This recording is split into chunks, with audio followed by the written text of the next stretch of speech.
नमस्कार दोस्तों, मैं समीक्षा कपूर और आप देख रहे हैं प्रलय टीवी।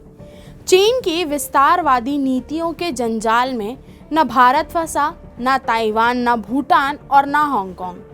पाकिस्तान तो चलिए कमअकल है ही, कोई फंसा तो बेचारा नेपाल फंस गया, जिसके लाखों लोग भारत में रहते हैं। भारत के साथ जिसके लाखों वर्ष से संबंध है, रोटी बेटी के रिश्ते हैं।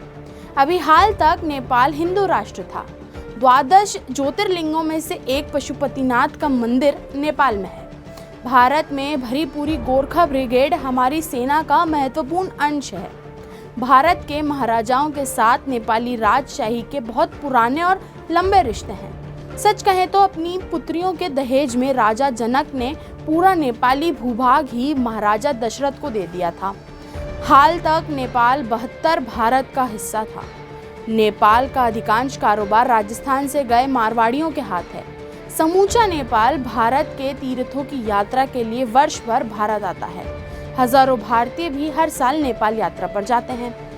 चीन ने नेपाल की राजशाही का अंत कराया और फिर वहां कम्युनिस्ट की सरकार बनवाने में मदद की। उसकी मंशा हांगकांग और तिब्बत की तरह नेपाल को हड़पने की है। वह पाकिस्तान को पूर्ण गुलाम बना तो चुका है। अब नेपाल के मूर्ख आदमी ओली के कब्जे में आकर भारत के खिलाफ एक और बॉर्डर खोलना चाहता है। उद्देश्य भारत की सेना को तमाम मोर्चों पर फैलाकर कमजोर करना और फिर किसी भी छेद से हल्ला बोलकर भारत में घुसना है। चीन की हकीकत कोरोना ने संसार को अच्छी तरह से समझा दी है। यही कारण है कि अभी तक भारत के साथ खुलकर तो अमेरिका ही आया है, परंतु 56 देश इस लॉबी में कभी भी शामिल हो सकते हैं। दरअसल चीन को बहुत बड़ा झटका भारत ने आर्थिक मोर्चे पर देना शुरू कर दिया है। कोरोना से चिड़ी दुनिया भारत जैसे बड़े देश की पहल से खुश है। Japan, Korea, Germany, America, France आदि भारत के बाजार में चीन की कमी पूरे करने को तैयार भी हैं। ज़रा चीन से बात साफ हो जाने दीजिए। भारत के बाजार में पश्चिमी देश कतारबद्ध होकर उतरेंगे। यह आगमन भी विशुद्ध रूप से भारत की शर्तों पर होगा। 15 जून की रात भारत के 20 सैनिक शहीद हुए।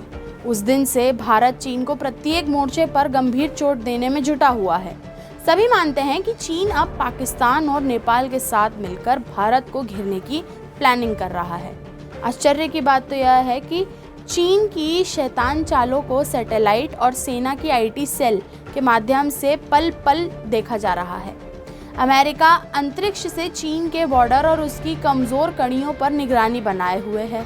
भारत के पास लंबे लंबे बॉर्डर्स पर लड़ने का अनुभव तो बहुत पुराना है ही। चीन को एक बात पता चल गई है कि अंतर्राष्ट्रीय स्तर पर उसका वजूद अब घट रहा है, कि उसकी बुराइयां बाजार में घूमने निकल गई हैं और दुनिया का भरोसा उससे हटता जा रहा है। तभी वह वार्ता पर वार्ता कर रहा है, पर एक भी बात मानने को तैयार नहीं है।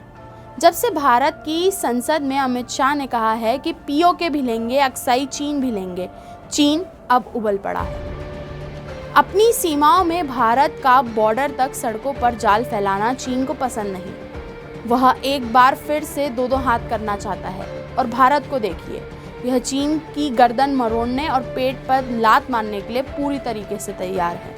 पूरे देश में चीन के प्रति गुस्सा है। लोगों के साथ सरकार भी चीन से बंदी व्यापारिक गिरोहें रोज खोल रही है। भारत के उन चंद चेहरों को छोड़ दीजिए जो इधर उधर बातों में उलझ जाते हैं। चीन ना माने तो भारत की जवानी का जोश इस बार उसकी तस्वीर जरूर पलट देगा। धन्यवाद दोस्तों, देखते रहिए प्रलय टीवी।